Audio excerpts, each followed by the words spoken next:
In the last round of the console wars, we compared the CPUs, and the PS3 cell processor came out on top. After 4 rounds, the score is 2-1 for the PlayStation 3, and this time around, we'll be taking an in-depth look comparing the GPUs.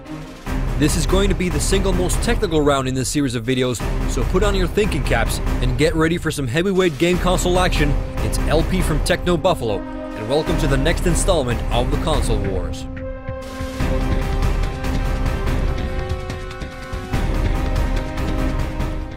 The processor may be the power that drives both machines, but when it comes down to graphics, the GPU is equally as important. The graphics processing unit is essentially the piece of hardware that converts all those ones and zeros into actual gameplay graphics. And the more ones and zeros it can push, the higher the resolutions, the effects, and frame rates it can handle. Spec-wise, you can notice that the GPUs on the devices come from competing manufacturers, ATI and NVIDIA. The competition between ATI and NVIDIA has been going on since long before the current console war, but that's another story. The Exynos GPU on the Xbox 360 is of custom ATI design. The core is clocked at 500 MHz, and the chip has 48 shader pipelines with a unified shader architecture. Shader architecture is very important when it comes to GPUs. To simply explain what shaders are, well, shaders are computer programs that determine the final look of what you see on the screen. Shaders take rendered 3D objects made out of polygons and make them look more realistic. So shaders turn something looking like this into this. Shaders can be divided into pixel shaders and vertex shaders.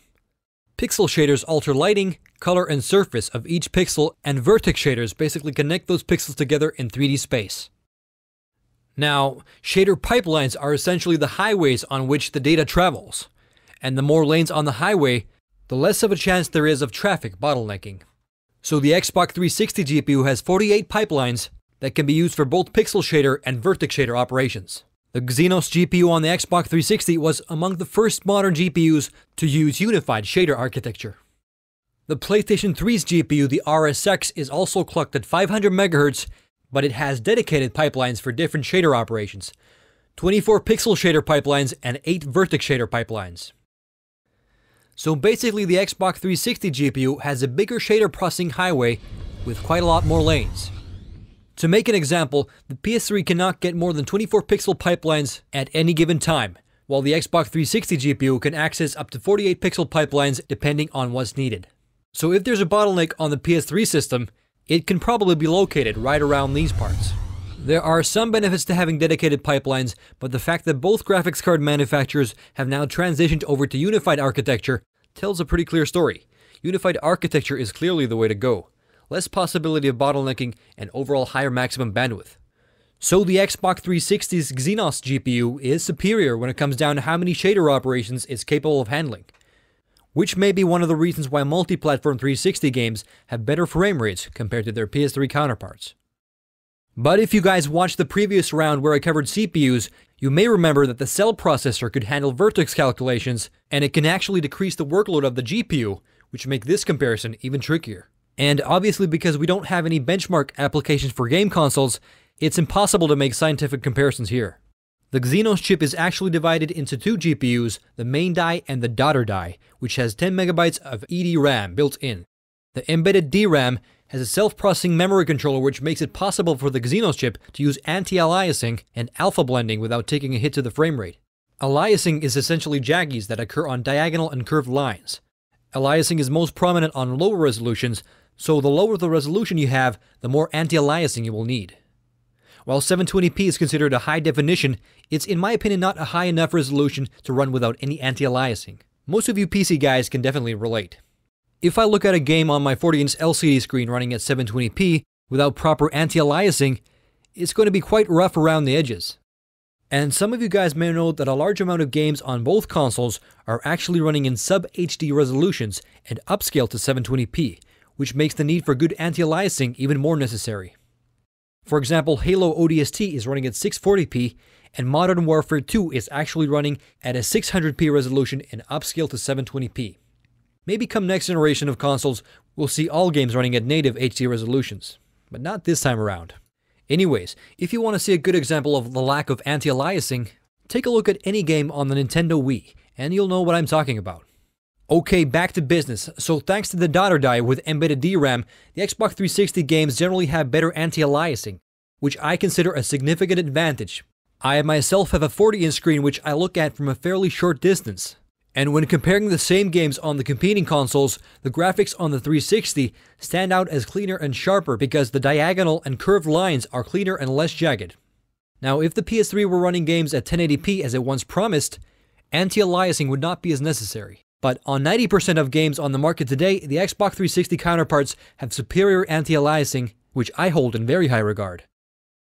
But the GPU on the PS3 has a very significant advantage, which relates directly to the cell processor.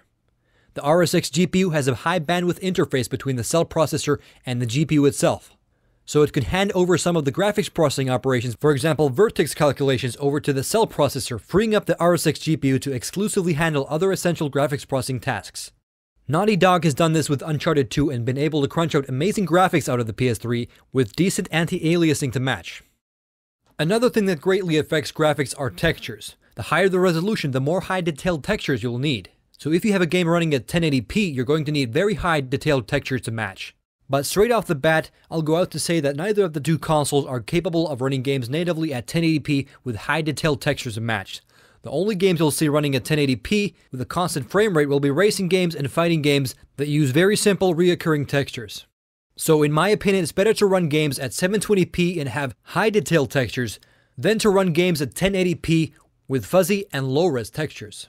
Even though the trailer for the upcoming 1080p game, God of War 3, looks amazing, I have to admit that the textures look a bit soft. And I'd rather see it running at 720p with high detailed textures like Uncharted 2.